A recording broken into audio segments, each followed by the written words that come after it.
एक पूज्य स्वामी श्री राजेश्वरानंद जी का बड़ा बढ़िया एक प्रसंग है, आप लोगों को भी बड़ा अच्छा लगेगा। एक सेठ जी थे, सेठानी कहती थी कि कुछ दान पुण्य किया करो, तो कहते थे करता तो हूं, अपना कर्म करता हूं, पैसा कमाता हूं, काहे दान पुण्य करूं, क्या जरूरत है दान पुण्य करने से, कोई फायदा नहीं है। और पूजा पाठ किया करो, कहने ना पूजा पाठ देखो सब तुमको दान ज्ञानचंद कहते हैं, फालतू में चिढ़ाते हैं, बात को समझो पहले।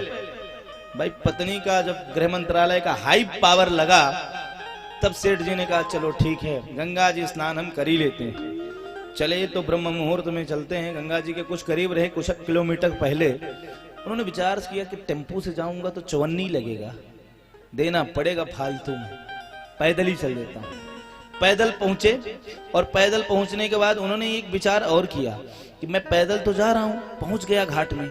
अब घाट में मैं जब पहुंचूंगा तो घाट में पंडे बहुत रहते हैं, पंडे मांगेंगे दक्षिणा, हम क्या देंगे, हम दक्षिणा तो देंगे नहीं, तो हम कहां जाएं, तो चले गए मुर्दा घाट में।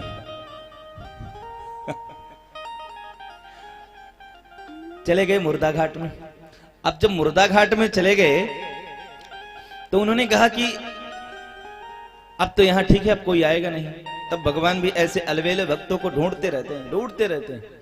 अलवेला भक्त पहुंच गया, डुबकी मारा, भगवान भी कहे जय श्रीमन नारायण नमामि गंगे, वाह जजमान आ गए तुम तो, बस भगवान के भरोसे हम यही राम राम करते हैं, आप जैसे कोई उधार मना आ जाते हैं, कुछ महीनों का खर्चा चला देते हैं, फिर जब घटता है तो लौट के आ जाते हैं। कहीं यहां भी आ टपका, हरि राम अब कहां जाए, अब क्या करें सेठ जी। तो सेठ जी ने विचार किया कि करूं तो करूं क्या मैं। तो जब उन्होंने कहा करूं तो करूं क्या मैं, तो कहते देखो मैं पैसा तो लेकर के नहीं आया। भगवान कहते अच्छा ठीक है कोई बात नहीं है, आप हमको उधार दे दो, संकल्प ले लो। मिथ्या संकल्प करने वालों का ये है परिणाम, मिथ्या संकल्प नहीं करना चाहिए, संकल्प ले लो। तो कहे हाँ ये बात तो अभी टला, बाद में देखा जाएगा, टेंशन तो पहले बलाए तो टालो। संकल्प करा दिया, कहे कितना देंगे, संकल्प तो कर लिए, घर पहुंच गए। भगवान भी बड़े अंतर्यामी, ठाकुर जी पहुंच गए घर। कहे जजमान कहाँ है, कहे जजमान तो सो रहे हैं।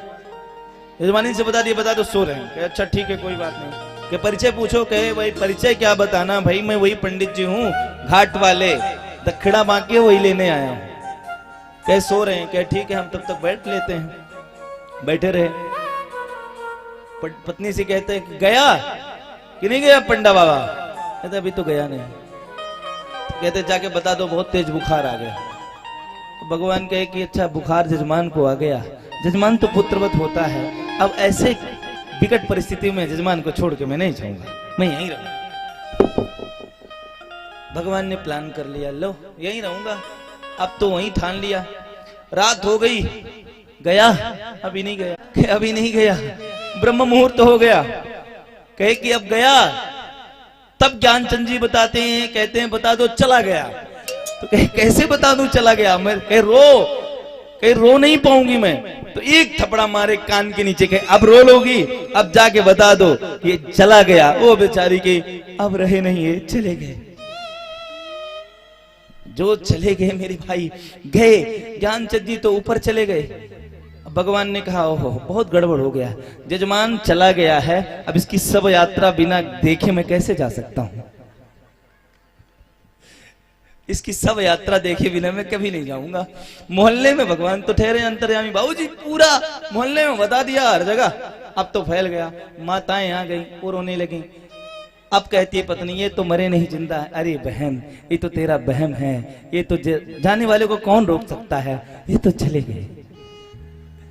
सब तैयार हुआ, सैया तैयार हो गई, सेठ जी अभी बोल नहीं रहे हैं, ठटरी तैयार हो गई, स्थापित हो गए, बैठ गए उसमें। बैठने के बाद अभी बोल नहीं रहे, आगे जे चिता तैयार हो गया, लिटा दिया गया, अभी सेठ जी बोल नहीं रहे हैं। फेरा दिया गया, जब फेरा दिया गया कान में ठाकुर जी जाकर कहते हैं अरे सेठ जी अब तो बोल दो नहीं सच में चले जाओगे। तो सेठ जी कान में कहते हैं एक बात बोलूं, हमें कुछ नहीं चाहिए, बस जो तुम्हारा उधार है उसे माफ कर दो।